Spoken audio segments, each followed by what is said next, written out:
தறிகிட்டு போன நயவஞ்சகரின் நாக்குத்தான் அதுன்னு கருணாநிதி அன்னைக்கு சொன்னார். அன்னைக்கு கருணாநிதி வரல, காங்கிரஸ் வாக்கு சொன்னார். அதே நேரத்தில் இன்னொரு கேள்வி கேட்பார், புலி நெருப்பு இல்லாமல் எரிவது இது. எம்ஜிஆர் எதிர்த்து சென்று கேட்பார், புகை நெருப்புல வருது, என்னையா நீ பாட்டு கேட்கறது, நீயே சொல்லியா பாரு. நம்ம என்ன செஞ்ச எம்ஜிஆர் வசித்து வாழும் ஏழைகளின் வயிறு வாழும். உட்கார்ந்துருக்கீங்களே, வசித்து வாழ்றதை பத்தி கம்யூனிஸ்ட் சிந்தனையை பட்டுக்கோட்டு கல்யாண சுந்தரம் எழுதிய பாட்டை புரட்சி தலைவர் எம்ஜிஆர் எப்படி சொல்லியிருக்காரு பாருங்க. அதை இன்னைக்கு தம்பி தனபால் அவர்கள் அருமையாக எடுத்துக்கிறார்கள். அதே போல அருமை தம்பி தமிழரசன் அவர்கள் நம்முடைய 73 தேர்தல் முடிந்த உடனே அது என்ன படம், நேற்று இன்று நாளையில என்ன படம் பண்ணீங்க தம்பி, நான் படித்தேன் காஞ்சியிலே நேற்று, நான் உனக்கு சொல்லட்டுமா தேதி இன்றைக்கு சொல்லி தெருவெல்லாம் கூட்டுவார். அதுல இடைவேளை போது மாயத்தவர் வெற்றி மாயும் வெற்றியும் வரும். அது 73 வந்த படம். 2 பேரும் அவ்வளவு திறமையான ஆள் பாருங்க.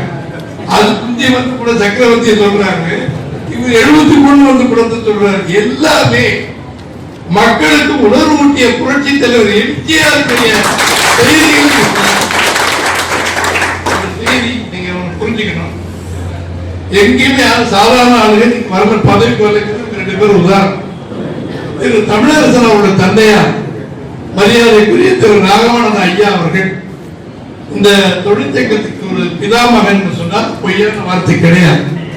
புரட்சி தலைவர் அன்னைக்கு மக்களிடம் பேசி நடித்து ஒரு 50 வருடமாக திரைப்படங்களிலே தன்னுடைய செயலை நன்மைகளை மக்களுக்கு பெண்களுக்கு தொண்டாற்றுகிறவர்கள் ஒரு நல்லவர் வல்லவர் என்று பெயர் எடுத்திருக்கிற அந்த புரட்சி தலைவர் கட்சி ஆரம்பிக்கிற பொழுது 73 தொழிற்சங்கம் அதிகமா வரல. அப்ப நம்முடைய அறிஞர் அண்ணா அவர்கள் 69 அவர் சிகிச்சைக்காக அமெரிக்கா போறார். விமான நிலையத்தில் ஒரு ஆங்கில புத்தகத்தை எடுத்து அதில் ஒரு அட்டை எடுத்து புரட்சி தலைவர் எம்ஜிஆர் கொடுக்கிறார். தம்பி தமிழரசன் சொன்னார் இல்லையா, பேனர் சுத்தியல் அட்ஜஸ்டபிள் இதெல்லாம் டைட் பண்ணிக்கலாம். அத வங்கி சார் கேட்டுக்கிறேன். அதனால அப்படி அட்டையை கொடுக்கிறார். பத்திரமா வச்சுக்கிற தம்பி ராமச்சந்திரன் உனக்கு உதவும் சொல்றார். நாம எதிர்பாராதமாக அண்ணா இறந்துட்டார். அப்புறம் 69 குள்ளநெறி வேஷம் போட்டு எம்ஜிஆர் போட்ட பிச்சையில இந்த நாட்டுக்கு முதலமைச்சர் வந்தவர் கருணாநிதி உங்களுக்கு தெரியும்.